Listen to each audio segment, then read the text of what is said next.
So I've been told that I've got a 40-minute slot, though I might be able to overrun a little if I have to. So my name is Martin Andrews. I'm one of the other GDEs from Singapore. So I do have some Google content later, though most of my talk would tend to be on the technical side, not particularly Google-ish.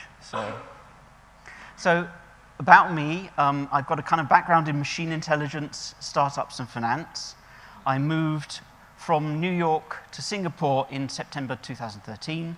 So the whole of 2014, I just had fun. That I'd worked a long time in finance, and I decided I was going to do machine learning and deep learning, drones, all this fun year. So in 2015, I started on the more serious thing of natural language processing, deep learning at a company in Singapore. That company in Singapore actually has a Thai development team. And so there are people from Mycos Tech who actually will be trying to hire people here. So shout out to them. But also during this time, I also had the freedom to write some papers. Fortunately, we had something in NIPS just recently. And we've also been running a dev course. So this is with Sam. We've been teaching like an 8-week developer course, kind of in-depth, all headed towards the big AI idea. So I'm wearing a Red Dragon t-shirt.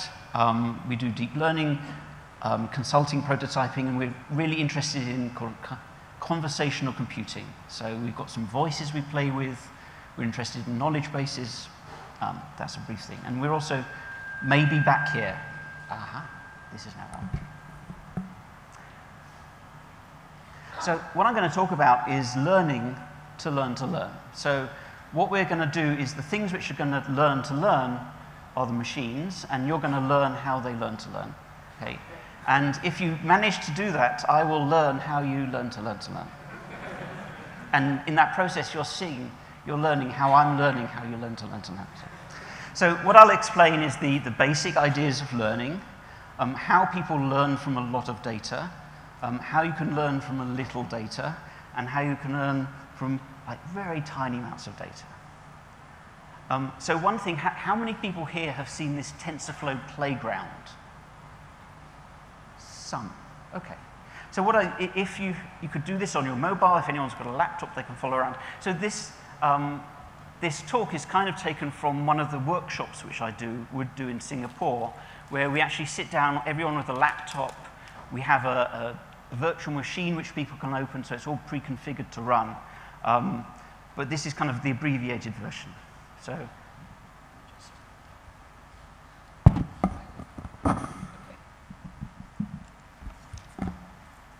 I apologize for sitting down, but it's so much easier. So basically all of the stuff I do is on GitHub. So I'm pretty open source orientated. So that's me. And then within that, I have this deep learning workshop repo, which has got, under this notebooks thing, it's got a whole, it's going to get asked for a password. Under that deep learning notebooks thing, there's a whole bunch of nice content which involves this. Come on. No, it's fine, it's fine. So if you go to the, so I've got a local copy, fortunately. If you go to the TensorFlow playground, you'll see something like this. So this is a nice thing from Google, where essentially this is a whole neural network which you can train in real time. So it's training in JavaScript. So what I'll do is I'll simplify this just as I have 2 input neurons, or 2 inputs, which say how much this is from left to right, and this one is saying how much things are from up to down. And suppose I have a very simple data set. So here's a data set of the orange points and the blue points. And what I have now is a current classifier which says everything in this half should be blue and everything in this half should be orange. And it's not a very good classifier, right? It's combined these 2 signals to produce this signal. Now if I just reset this classifier randomly, it's done it perfectly at random, right? This one, it's not got much idea. Okay, so this one's pretty much absolutely wrong. So, and when you start off a neural network, typically you'll start from completely random weights. And the idea is, in training, basically, as soon as you get a training point over here, which is, an orange point which it says should be blue, we've got an error. And in order to train the network, you say, well, why am I making this mistake? Well, I must have been misinformed by one of these things, right? One of the signals coming out of this must have misinformed me. So who do I blame? Basically, you blame the one with the highest gradient according to this error term. So what you can do is by repeatedly assigning blame and then essentially docking the weight from that signal, you can actually train this thing. So that if I press this play button, this will now repeatedly go through, working out where the losses are, assigning blame, changing the weights, and feeding back. So this has learnt this function. So we can reset it. I can now learn again. Okay? And the way in which I've learnt, basically, is working out how bad this network is and repeatedly assigning blame and passing back signals and just training. So this has taken my loss, which is the badness of the network, and driven it to zero very quickly. So this is a very quick example of how to make a machine learn. Okay? It's a very simple data set, but it's quite tricky to train as well, right? So if we go for a more complicated data set like this, let me just make it a bit clearer. Okay, this was it. So you can see that this is like a checkerboard. There are orange places and blue places. So how many people think that I can do this with a single line? You almost put your hand up. No, I cannot do this with a single line, because if I try and do this, it will basically figure out that it cannot classify this with 2 lines. So what I need to do is have some kind of internal representation which allows it to make more lines. So this is where I would add some kind of hidden units, and this would then allow me to train, this would allow it to have some separate lines inside. So if I do that, so now it's kind of got the right idea. It's kind of actually constructed something which fits as best as possible the orange bits and the blue bits. But it doesn't understand that it's really a cross here, really. So let's try it again. Maybe I'll add another hidden layer. Not really. Maybe I'll add a few more hidden units. Ooh, it's doing something interesting. So the more complexity I have in the model, the more able it is to fit the data, which is kind of understandable. There are more degrees of freedom here. But also, there's a great tendency for it to actually produce artifacts, which, it has no data here, so it doesn't know it's getting it wrong, but it's doing something which is incorrect. So if I add some more here, at some point, I should be able to make this work. Oh, so close, but no good. Okay.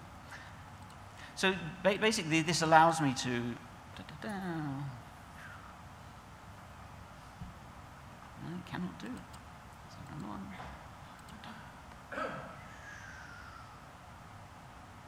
Oh, it's gone cool in. Perfect. Okay. So this is yet another problem which has like a circle of orange around an internal thing of blue. So basically, in order to do this, it has had to understand that it needs to add up 3 separate linear pieces to make this triangle bit in the middle. So this is where the deep learning comes in, that it needs to understand this internal representation which is not connected to the final output. So the question is, how is it going to learn this internal representation? It's by doing this blame game, by blaming the previous unit. So we'll start, if this thing is giving it the wrong answer, like this is giving it a wrong answer for some of these points, it will assign blame saying, well, I'm going to pay less attention to you overall, and you got it wrong. But then this one will have an error. It knows where it gets it wrong, so it will then assign blame backwards through the network. And it will go back, errors will back-propagate through the network to assign blame in every way in order to fix it up. And what happens with deep learning, and this is the key point of why people are excited about it, is that this is creating features that it needs to know, even though you've never described what the features need to be. So this internal feature learning is what enables essentially many kind of feature engineers in the 2000s or the 1990s, people would work hard at making a fur detector or a nose detector or eye detector.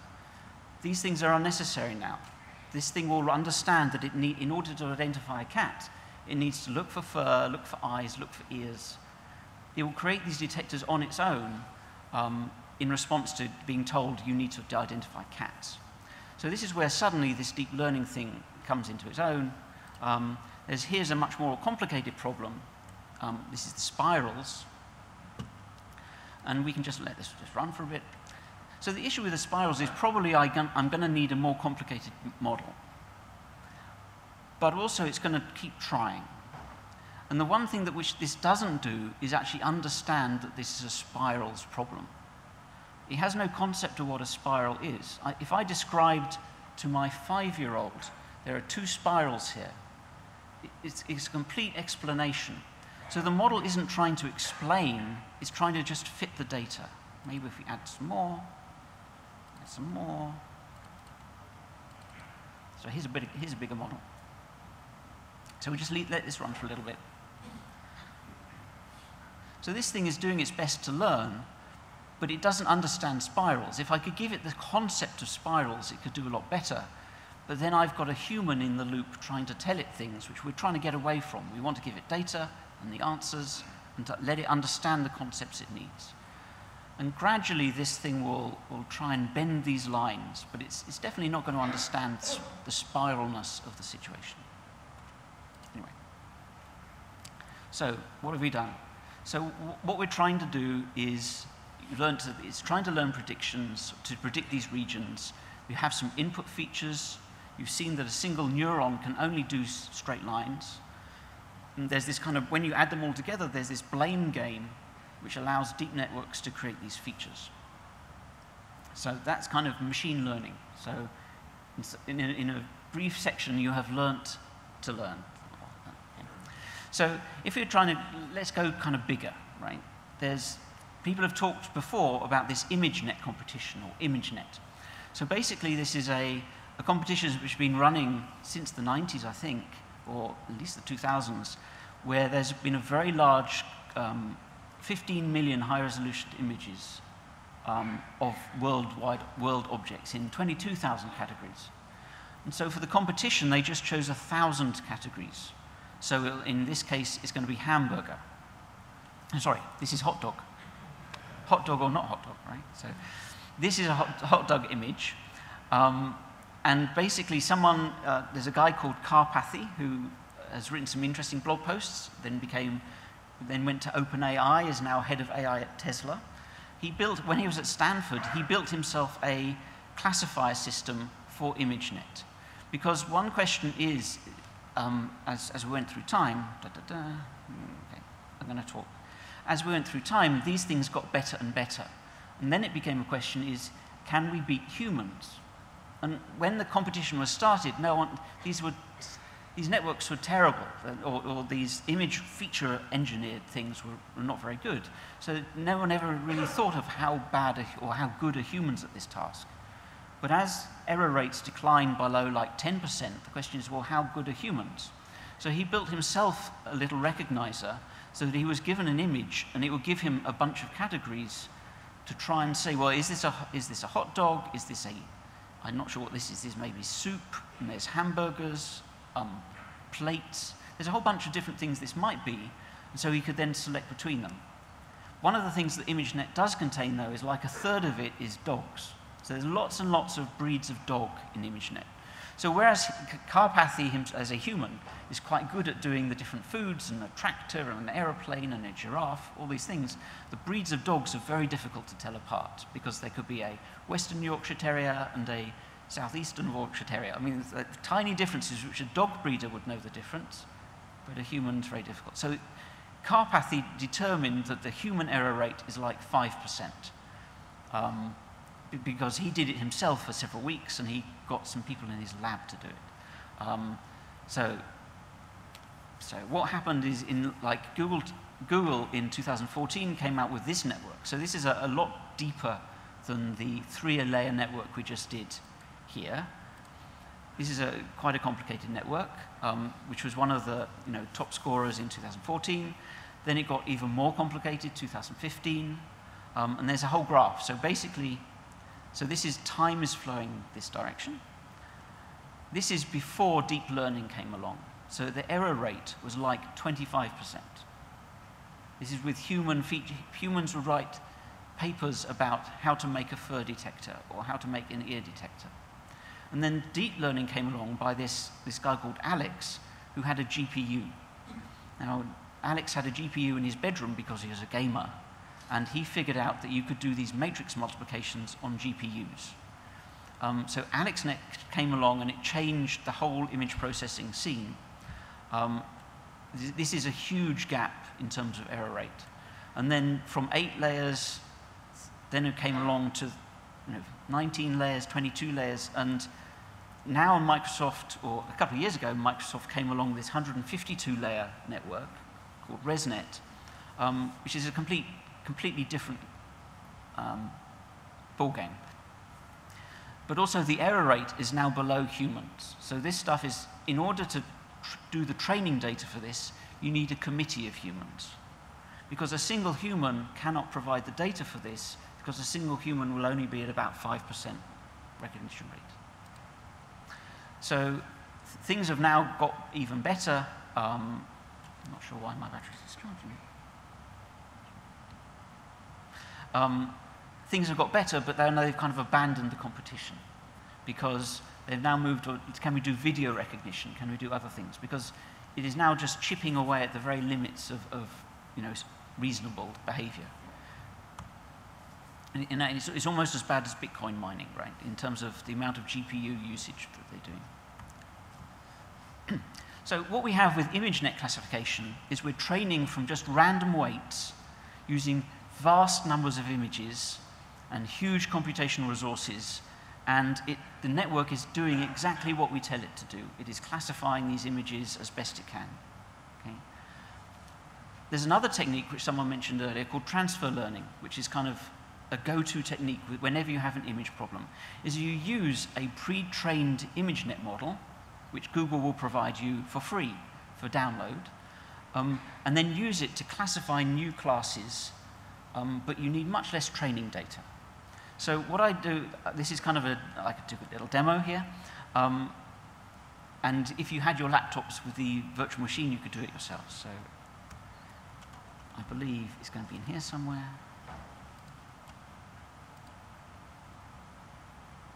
Let's go for that. So basically what I do here is I load in the Keras module from TensorFlow, and then I use this thing called, there's a Keras model zoo. So rather than using the hub thing, let me just get this loaded. So basically this Keras model zoo includes a load of models trained for ImageNet. And this is an even more recent diagram than we had previously. Over here is VGG16, which is one of the very early ones with a huge number of parameters and moderate performance, right? But then, essentially, as new ones came along, so these are the Inception 3 and Inception 4, this is 2015 kind of models. Now these mobile nets are also models developed for very low memory consumption. So it's about the same as this one, but you can fit it on your phone. But now Google has been actually creating these other ones called NAS nets, which we'll come back to. So this is a diagram of a single cell within a whole NAS net. So there's many, many layers of these. So because it's in the Keras model zoo, you can just load it with the ImageNet's weights in one line. So that was pretty easy. And so I've got some kind of helper functions here. And this is a picture of a cat, which is the go-to data set for deep learning. And so this is the classification. So basically, I take the cat image from the disk, I show it, and I get a single prediction, and I print out the prediction. So the predictions here are tabby and tiger cat, Persian cat, Egyptian cat, and window screen. who knows? Okay. So this is just a demonstration that this thing actually works. So I've pulled the weights in. This is all just pre-computed for you. Or, well, sorry. Okay, so let me get rid of this. So here's another one. I hate you. Siamese cat, which is a good label. There's the sad owl, which it thinks is Arctic fox. Now it doesn't know owls because ImageNet has no owl or no white owl class. Sometimes it will say golf ball because there are some classes it has. It cannot say anything outside the classes it has. So this is where I say, it does exactly what it's told. It doesn't have the class. It doesn't know about owls. There's no way for it to express it. There's a dingo. Okay, so it doesn't know Shiba Inu or whatever this is or something. Best good guess. And then here we know it's tabby cat. Okay, so this is a trained model, which from my slide before, use a trained model if you can. So transfer learning. Let's do the same thing. And let me just, okay, this is going to load the model. But here what I'm doing is I'm saying include top equals false. So what this does is instead of having the full model, it's going to take off this top layer. So here's an image of what's happening. Looking at the left side. What we're doing here is we've got an input image. We've got a very complicated piece of CNN hardware, which is the convolutional neural network. And at the outputs, it will have 1,000 different likelihoods. Okay? And then you'll just take the best of those and say, okay, this is tabby cat. Okay, so the tabby cat will be one of these 1,000. Then the second best will be whatever this is. So this is what the standard ImageNet network will do, is you'll take the image and just choose the best of its classes. But what we're going to do is instead of this output layer, we're going to cut this off and then instead of that, put these inputs into an SVM model. So this is an SVM was something which is like a standard data science model.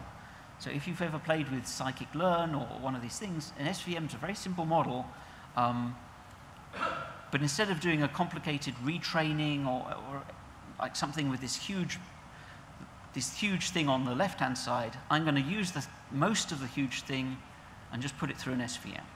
Okay. So I'm going to do just some little helper functions here. And so what I've got here, I've actually created a training set which consists of 2 classes. And my 2 classes are types of cars. So I've got sports cars, which are either classic sports cars or modern sports cars. And I've got 2 folders, and they've got the size of my data set is 10 images in each. Okay, so it's a very small data set compared to 1 million images. Right? So what this does is I go through this data set and labeling this as a classic car. This is another classic car. These are classic sports cars. 10. Okay, and here's another one. I'm going to call this a modern car.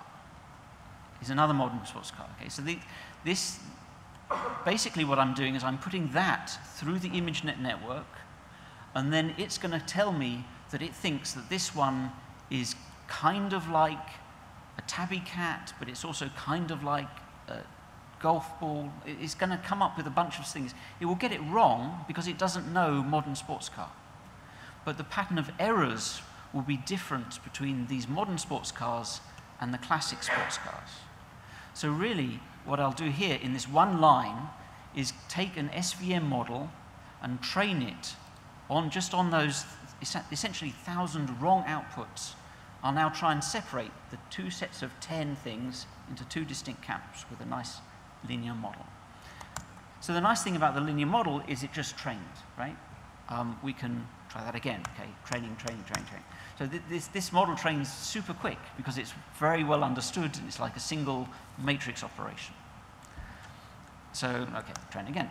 So now what I can do is I can now go through another folder which is of test data, which has got car photos in, and it will now tell me, after analyzing it, does the SVM say it's a modern car or a classic sports car?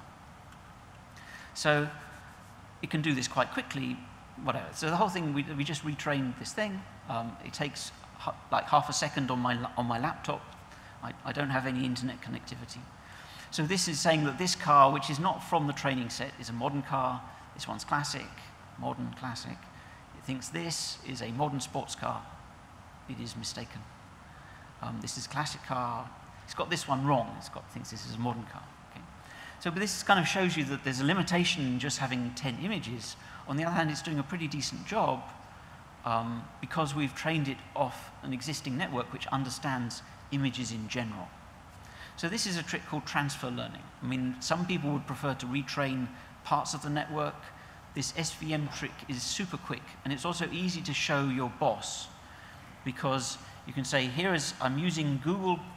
Google has trained a network which allows me to classify the clothing types or the building types or the face types or whatever using an SVM, and we all know what SVMs are because it's simple to understand. So the nice thing is I'm using a standard component and a standard thing you understand. I can do your problem, and bosses are happy with that solution. And so people can try their own ideas. It works pretty nicely. Just kill that. Die. Okay, so basically to recap, basically we had an ImageNet classification which was trained from 0. This was the tabby cat and the I hate you images. Then we did the transfer learning where we used the pre-trained ImageNet network and then leveraged it up. Okay. Much less training data was required. We only needed 10 of each. So now let's go for the next level of learning. So we've done learning to learn in both tiny models and ImageNet and now transfer learning. So now let's learn to learn to learn. Okay? So previous methods, we learned from large amounts of data, but humans can learn from very little data, right? What we want is to have models which will do the same. And ideally, we'd like a model which learns to learn. Like it learns how to learn best. So this is called meta-learning. So there are two main types of meta-learning people are interested in at the moment. One of which is you learn how to build the best model, which is called, anyone who's taking pictures, these slides are available, this is all open source, right? So these are all online. Yes, these are all online. So if you go to redcatlabs.com/p, I think, or /w, you'll find it. I can't show you now because I don't have a connection. Okay, but it's definitely all available online, no problem. So first way is you learn to build the very best model you can, and then you train it just like before, but you've made the model so that it wants to learn, it can learn with minimum numbers of parameters or something like that. Or you build one model which learns very quickly. Hopefully we can do kind of one-shot learning or just few-shot learnings. It just has a very open mind about learning. Okay. So let's try, first off, what we want to do is actually difficult for humans. So let's do this structured learning. This is the first one of those two. The problem is it's quite difficult to build these models. Right? You saw that Google did a GoogleNet and then an Inception and these other models. They took years and teams of people to build. So what you want to do is you want to enable computers to build these models, and then they can search the different architectures efficiently. And what you want to do is get them to predict which architectures will work well. So they can play a game. They can try a network. They can kind of predict what will work. They can then discover whether it worked, play another game, make it into a reinforcement learning problem. But the thing is, we've already seen the results of this, right? The NASNet cells, so we just loaded using Keras this NASNet network. The NASNet structure is created by this meta-learning. So Google had huge numbers of GPUs, and they searched for the structure of this network, and then they tried to do the different trade-offs between accuracy and speed and power, and the machine can do that better than humans can, because it's, Now, I'm not going to focus, the talk is not about this, but just so you, I should, let me just open this thing again. What is this?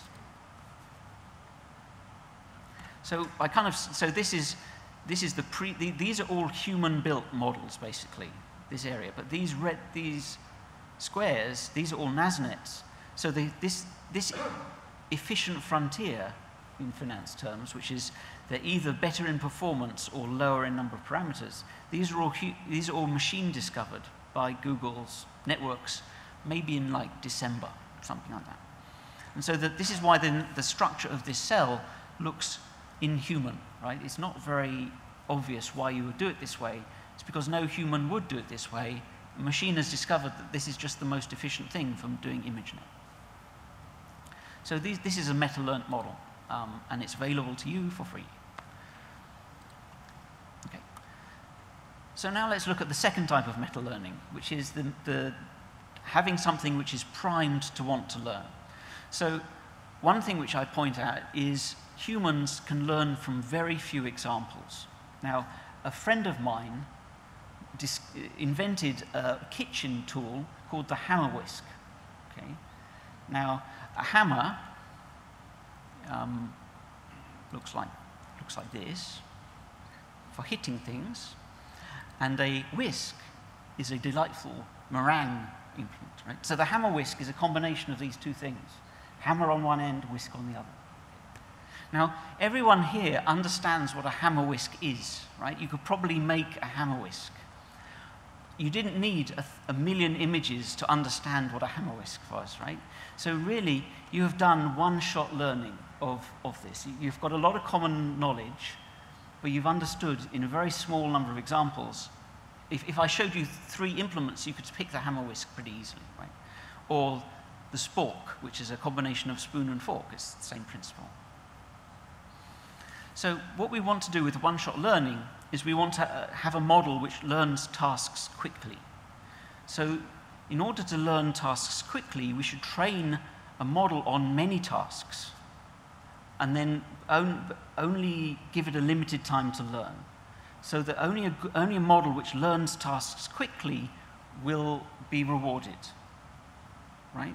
So each task, we only have a small amount of data, and we kind of force it to learn lots of different tasks, so that when we have a task with just a small amount of data, it will learn that quickly.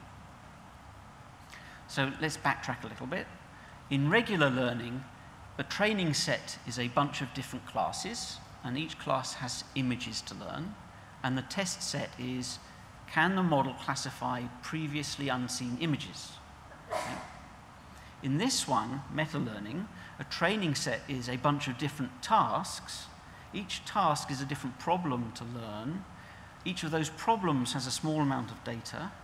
And the test set is, can it learn a previously unseen task before? So this is a kind of a level back from the hands-on learning the image thing. This is learning how to do image things.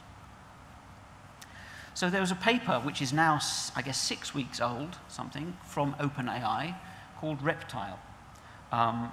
And this is a method for doing model search, to do kind of this one-shot learning. And basically what they do, and here's a reference to the paper and some code. Basically what they do is they iteratively improve a model so that it learns things quickly. And rather than go through that code, I can go through an actual example which they gave. And so the idea of this is I want to be able to learn tasks quickly. So for this reptile signs thing, each task will be to learn a sine wave. Okay, I'll create a whole bunch of different sine waves, some small ones, some quick ones, some big ones. And I'll train it with just a few points. And the idea is that model will then learn how to reproduce whatever sine wave it got given. But I'll do lots of different sine waves so that it learns to do that as quickly as possible. So the meta test sees, can it learn a different sine wave? It should become obvious when well, not obvious. It should become clearer when I do this. So this is all available. So I'm going to use a library called Torch, or PyTorch here, because unfortunately for Google, a lot of research people like PyTorch, and some courses are being taught in it because it's very accessible for beginners as well, and Google may be worried about that. So I'm loading this PyTorch here. Your phone's offline, so I can't help you with that at the moment. Oh, apparently I've offended Google.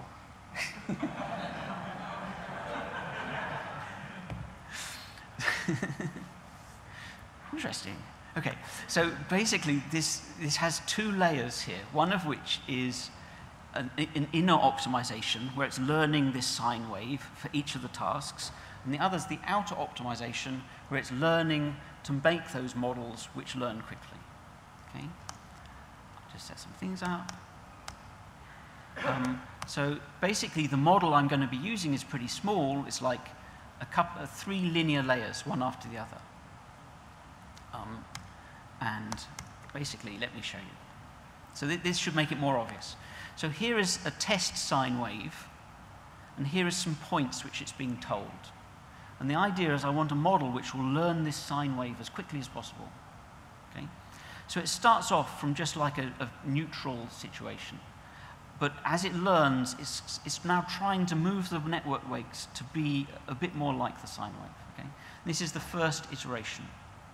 So then I go away and I do 1,000 other different sine wave models to try and say, well, can you do better? Can you do better? Can you do better? Okay.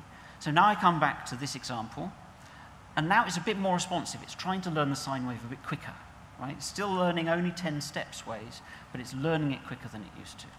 Okay, I'll go away and do another 1,000 trainings. So now this thing is reacting pretty quickly to get to the sine wave. So this is the ideal which it should be doing, and this potentially red line is actually learning from essentially a neutral state. It's learning to fit this line as well as possible. So as we train this meta model, it's now getting more and more reactive to fit this thing as quickly as possible. And so essentially we've learned, this is meta learned the task. Okay? So very quickly it's going to go from something which is just neutral because it doesn't know what task it's going to get given. It trains one iteration, and now it's almost halfway there. By the time it's got to 32 iterations, it's fitting the line, pretty much. Okay? So there is a meta-learned task. So that's great.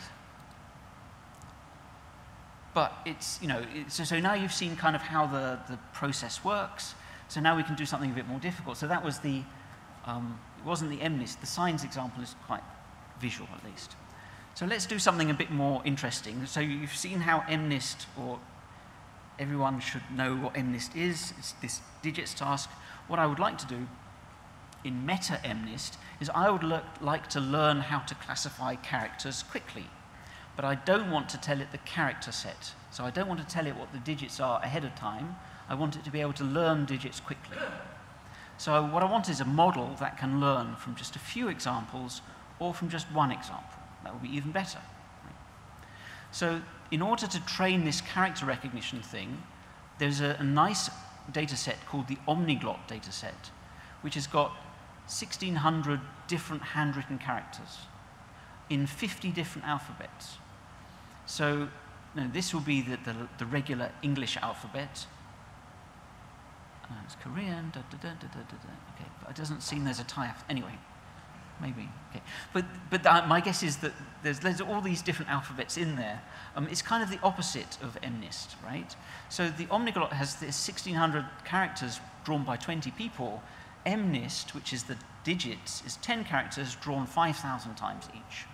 So it's kind of the opposite thing. We're getting as many characters as possible with a few examples. So what I'll do for this kind of one-shot classification, which is what I would love to have a model which does this, is each task trains on one example for each of 3 different characters, and I have an Omniglot thing, and I've actually taken a thing which was meta-learned on Omniglot, like the sines thing, and then I've transported this into JavaScript, or they've transported this into JavaScript, so this runs in the browser, okay?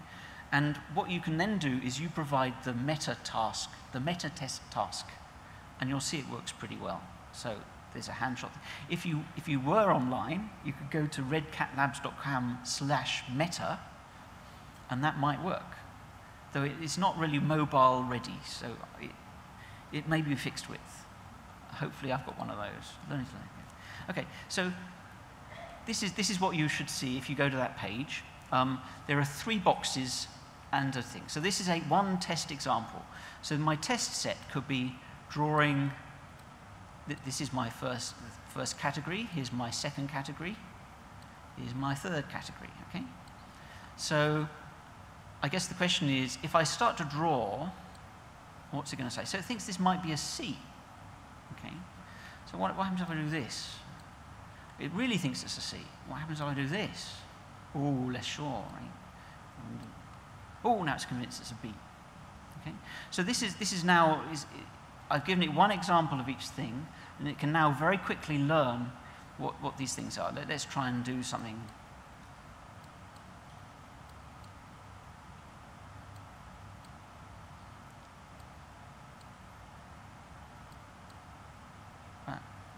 So you can play around with this. I mean, clearly it's difficult to. This is a nice thing to play with, right? So here's a picture of a cat. Here's a picture of a mouse. Here's a picture of a house. Okay, so if I draw a tail, oh, cat, no. There we go, mouse, right? What if I draw an ear? No. Pretty good. Okay. So this is kind of learnt to learn. Whiskers. I see. This doesn't. Okay. So this is quite fun to play with. And if everyone here had a laptop, I could be learning how you're learning to learn, right? So TensorFlow content. So this is me wearing my TensorFlow t-shirt. Good enough, okay. So Google has fortunately paid for us to be here, so I'm going to do some TensorFlow content. And there was a recent TensorFlow summit. This is going to essentially pay the bills. The Googlers will not say the words PyTorch, so, okay. So I'm not going to tell you that this is kind of eager mode is PyTorch for TensorFlow, because that would be incorrect, or politically incorrect. TensorFlow eager mode gives you all the benefits of quick development, and the TensorFlow is being production ready, which TensorFlow has a great story about being ready for the cloud and all this good stuff, whereas PyTorch is more of a prototyping thing, right? And TensorFlow has all this kind of mobile and server and TPU thing, which is great scaling story, all this nice stuff. On the other hand, OpenAI did publish their thing in PyTorch, which surely was a mistake, right? So there's a beautiful, at the summit they made, that they loved the eager mode, because this is a wholly new idea. And there's a great demo, there's the link in the presentation, and I've got a thing which is essentially the signs thing done in TF eager. So now there's some resources. So here, instead of loading TensorFlow.keras or TensorFlow regular, I'm just going to load TensorFlow contrib eager. Okay? And then, after this eager execution thing, whenever I do stuff, it's going to execute in real time. So normally with TensorFlow, you kind of explain the computation you want, but it only gets implemented afterwards, which is then when you have to chase it with your tools, your plugins to TensorBoard to find out why it went wrong, and it's complicated. So this is essentially, this code is the same as the PyTorch one. I just went through each of these lines. Instead of torch.manualseed, there's tf.setRandom.seed. Right? It's pretty simple to go through this. And then instead of having this PyTorch sequential model, I went through a Keras sequential model. So this is just defining the same thing in TensorFlow instead, but this is all using this eager thing. Now, because it's Keras, I can now do a model.summary, and it tells me what model I'm using. Okay? So then I can do exactly the same. So basically, I just had to play some games to save the weights or whatever before and after in a different way. Maybe I'm not doing this right because I was doing this like yesterday. So, but fortunately, after doing this, it kind of worked first time. So now we come to the issue. Now, and hopefully I've done it wrong, right? It kind of learns, but you can see it's not learning very quickly. Okay. So this is one of the issues that I'm sure may be fixed in a future release, and why I'm a full supporter of other people trying TensorFlow eager mode. There we go. So this is great news for TensorFlow because it is a response whereby researchers can now use the TensorFlow stuff, and then there's an actual clear map to get those models into production and do all the right things. So I know I'm running over time now, so there we go. Oh, it's time to wrap up. So the nice thing about this, and I've seen some reactions around the room, where this field is advancing super rapidly, in that people of ImageNet now beats humans pretty easily. We can now, in single lines, use all that technology in one go. Now we're on to how do we achieve ImageNet performance in learning in shorter and shorter times with less and less money, or doing these models which learn in one shot. The nice thing is that it's still within the grasp of individuals, in that if you have a machine with a GPU in it, you can do this research. It's not only Google who can do this. So it's perfectly possible to have a paper at NIPS with just a single GPU, right? But you want a GPU on the other hand, right? The other nice thing is that all this research is very open source orientated, so that if you've got a company doing machine learning, even Apple is being forced to publish. Oh, okay. And if you want to do so you don't even need it, as Sam pointing out, you don't even need a GPU of your own. There's a tool called Google Colab, where it's essentially an IPython notebook setup, where you can just run your IPython notebooks in the cloud, and there's a little box, a drop-down box, which is use K80. And that will turn on one of Google's GPUs for you for free for 12 hours. Okay?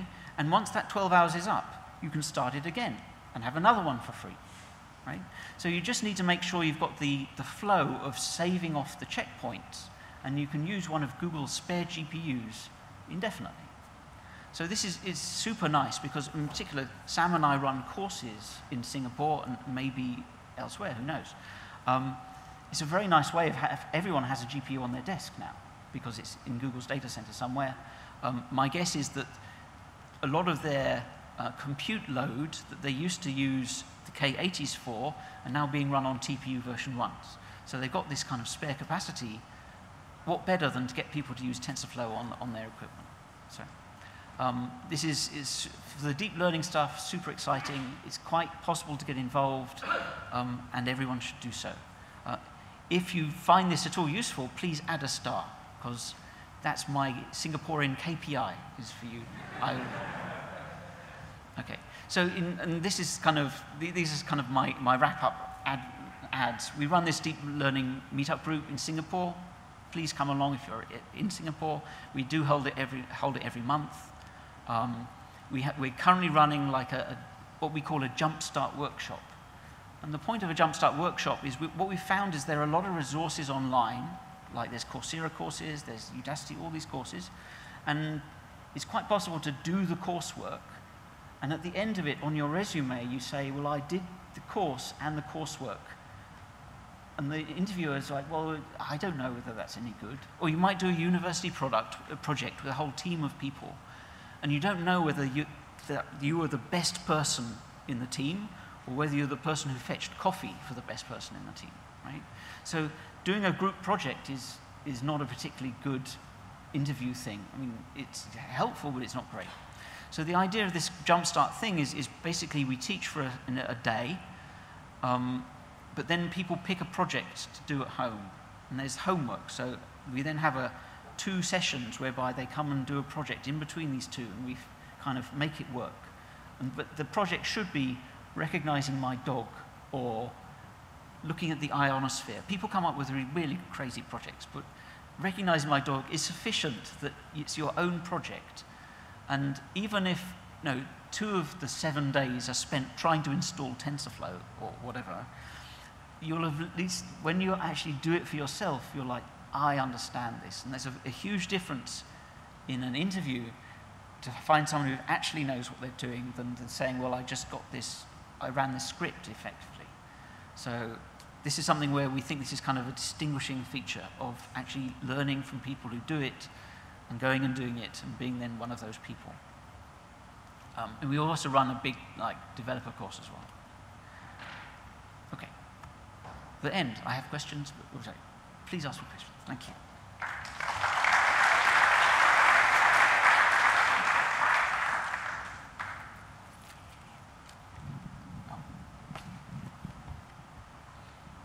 It was a great talk. The thing that you do with your Doodle one-shot learning, is it?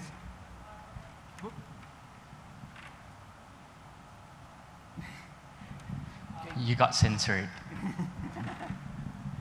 What's the model that you use for the Doodle real-time demonstration? I believe that. Sorry, this is also dead. No, this is dead. Is this battery problem? I mean, Yeah, we get it. need more microphones. Excuse me.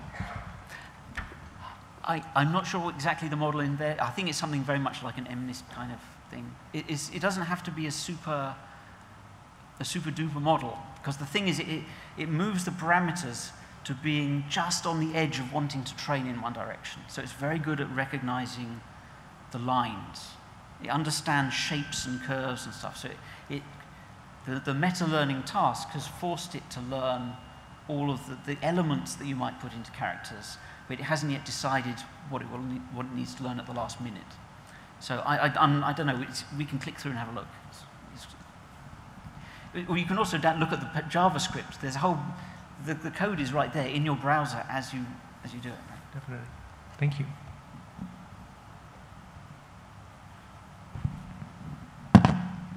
Any other questions? Yep.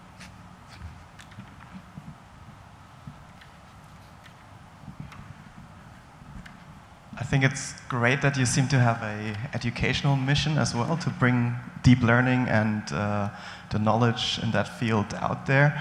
So related to that, who are typically the people that come to your courses? Are you trying to venture out and get more people to join your courses, or what's your strategy or your mission there? I'm not sure we're going to say that there's a big strategy around learning and democratization. Of course, we're trying to democratize AI like every other startup, but I'm not sure I believe that really. One role of this is for doing the TensorFlow meetup and the education is just to find people to hire, because we're getting in contact with a lot of good people. That's kind of part of the mission. And to do that, the beginner's course is good. The developer course takes people to actually kind of employable status. But also some of them in Singapore, there's also money from the government to help people upskill. So that also pays for some of their costs. And so one of the elements there is we do like the employability aspect. So this is why we're doing these projects, so people can have things for their resumes. This is kind of one of the government in Singapore, in its wisdom, is forcing us to make people more employable. In a way, we just like to teach them and poach them. But no, we also believe that more people should be doing this. There is an immense number of companies and very, very few people who know how this works. And there's a lot of scope.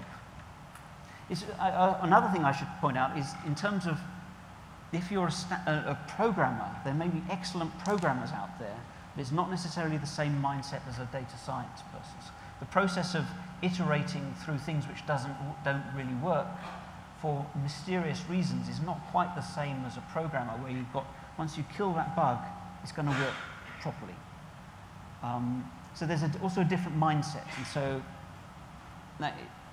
in Singapore, we find that people want to know how to do tasks. And we need to persuade them that it's better to fail and have fun. And anyway, so there's a mindset thing that we want to be inculcating there.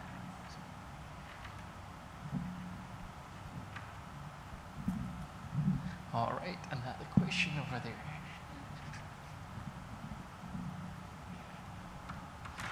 Trying to make you run. Just curious from your talk, it's a very interesting talk, by the way. So in the case, let's say if I have a small data set, right? Let's say I want to do sentimental analysis, but I only have very small data to learn from. Is it better, I mean, in your opinion, to do transfer learning, like find, like, have trained on a bunch of data on different domain, something else that have big data, and then just transfer it to my small data set, or just go with the meta learning route. Just try to find sort of similar tasks on different models, like all these small data sets, bunch of small data sets, and just do meta learning. I'd say that the moment people are getting more and more confident that the transfer learning is a huge win, right? If you can find anything which is vaguely similar, do a transfer learning. So either you use that model and then cut off weights or whatever, or just use those weights as a starting point. So you might say, well, maybe you could use word to vec and then just move the weights a little bit, move the embedding a little bit. Or what you could do, essentially professor learning, where you have a model which you give your data to, it will give some results. You can actually train another network to give the same results as that, as a starter. So you could if I have a word model which works pretty well, but I want to use a character model because I'm going to use Twitter data, right? So a typical, if I've got a nice sentiment analysis on movie reviews, it could be a word-based model. But if I've got Twitter, then I really want to use a kind of a character-based model because there's so many spelling mistakes and so much shorthand, right? It may be interesting to use the word model, learn that data into my character model first, and now go for my Twitter data. Or Twitter's a bad example because there's huge amounts of Twitter, but you can imagine customer queries or something. So, but transfer learning is usually, the meta learning stuff is new stuff. So. Thank you. Also, to that end, one of the things we try and do in our meetups is we have something for beginners, which could be like the transfer learning. It's quite a simple setup, the way it's done here. And then we do something from the bleeding edge, which could be this reptile thing, which is 6 weeks old. Okay? And then we kind of have other people with their Raspberry Pi project or whatever. So this is another thing. In terms of resumes, I'd far prefer someone have done like a Raspberry Pi project in their spare time, or come to an AI day on the weekend for no reason, than getting a 4.0 GPA, right? So, because one of them shows something which we want, and the other one doesn't necessarily. Any more questions? All right, thank you, Martin.